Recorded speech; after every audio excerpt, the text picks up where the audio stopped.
Hi అండి, welcome back to my channel. ప్రేమతో వండండి, ప్రేమతో వడ్డించండి.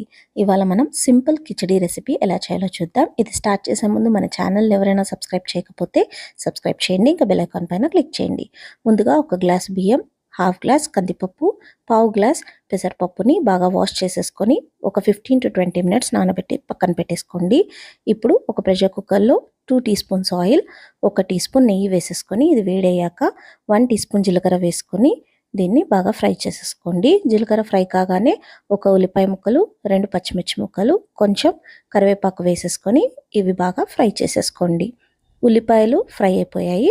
ఇప్పుడు ఇందులో 1 టీ స్పూన్ అల్లం వెల్లుల్లి పేస్ట్ వేసుకొని దీంట్లోని పచ్చివాసన వెళ్ళిపోయేంత వరకు ఫ్రై చేసుకోవాలి. ఫ్రై అయిపోయిన తర్వాత ఇప్పుడు ఇందులో 2 టమాటా ముక్కలు, హాఫ్ టీ స్పూన్ పసుపు, హాఫ్ టీ స్పూన్ ధనియాల పొడి, పావు teaspoon garam masala, 1 teaspoon కారం, టేస్ట్కి సరిపడా ఉప్పు వేసేసుకోవాలి. ఇప్పుడు వీటన్నిటిని బాగా కలిపేసుకొని మీడియం ఫ్లేమ్లో 2 నిమిషాల పాటు ఫ్రై చేసుకోండి.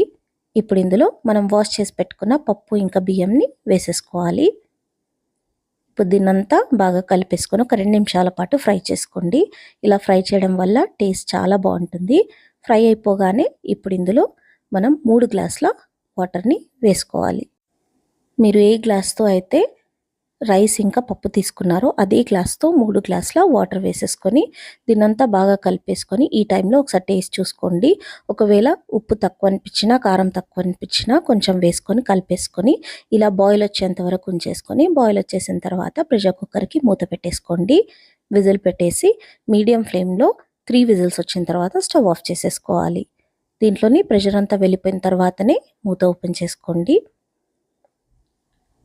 చూసారా, రైస్ ఇంకా పప్పు చాలా బాగా ఉడికిపోయింది. ఇప్పుడు ఒక స్పూన్ తీసుకొని ఇలా అంతా మ్యాష్ చేసుకోవాలి. ఈ కిచిడి కొంచెం లూజ్గా ఉంటుంది, టేస్ట్ అయితే చాలా బాగుంటుంది. తప్పకుండా ఒకసారి ట్రై చేయండి. ఒంట్లో బాగాలేని వాళ్ళకి లైట్గా తినాలనిపించినప్పుడు ఇలా చేసుకోండి. ఇలా అంతా మ్యాష్ చేసుకున్న తర్వాత మళ్ళీ ఒక గ్లాస్ వాటర్ వేసేసుకొని దీన్నంతా కలిపేసుకోండి. స్టవ్ ఆన్ చేసేసుకొని ఒక 2 మినిట్స్ ఉడికించుకోండి. ఈ కిచిడి టేస్ట్ చాలా బాగుంటుంది. తప్పకుండా ఒకసారి ఇలా ట్రై చేసి చూడండి. ఇప్పుడు దీంట్లో 1 టీ స్పూన్ నెయ్యి, కట్ చేసుకున్న కొత్తిమీర వేసేసుకోండి. ఇలా మళ్ళీ నెయ్యి వేయడం వల్ల టేస్ట్ చాలా బాగుంటుంది. మళ్ళీ ఇదంతా బాగా కలిపేసుకొని స్టవ్ ఆఫ్ చేసేసుకొని సర్వ్ చేసుకోవాలి. దీంట్లో మీరు పచ్చడి కానీ రైతా కానీ సైడ్కి పెట్టుకొని తింటే చాలా చాలా టేస్టీగా ఉంటుంది. తప్పకుండా ట్రై చేసి చూడండి. ప్రేమతో వండండి, ప్రేమతో వడ్డించండి. మీకు ఈ రెసిపీ నచ్చినట్లయితే లైక్ చేయండి, షేర్ చేయండి, కామెంట్ చేయండి, ఇంకా తప్పకుండా సబ్స్క్రైబ్ చేయండి. Thank you.